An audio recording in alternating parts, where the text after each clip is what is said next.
Hi, why wait till it's too late? Today I'm going to feature this guy right here. It's the LSENLTY 4-in-1 carbon monoxide detector.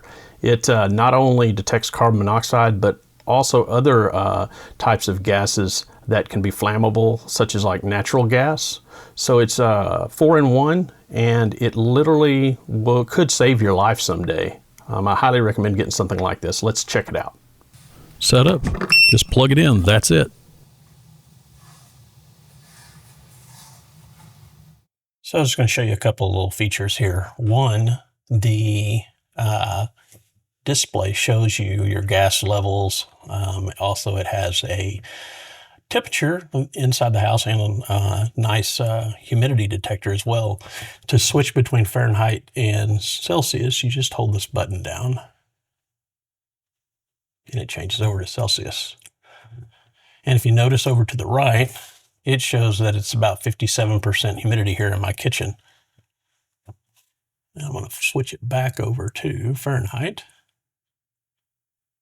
And then I'm going to put it in demo mode for you so you can actually hear the alarm. It is really loud.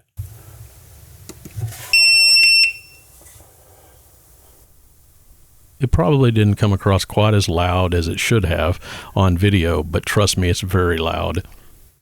You also can turn off the alarm. I don't know why you'd want to do that, but you can by pushing that button and then turn it back on. And then you also have a dimmer. So if you would like it slightly dimmer, you can press that button, turn it completely off so it's not showing anything, and back to full brightness. Whether you're in a home, apartment, or RV, this detector will give you peace of mind. CO is odorless and silent, so this thing will give you time to react. So, for under the price of dinner, you're protecting your family from something deadly, and to me, that's a no-brainer. The LSENLTY 4-in-1 is going to stay plugged in at my house, so you might consider getting one for yourself. Thanks.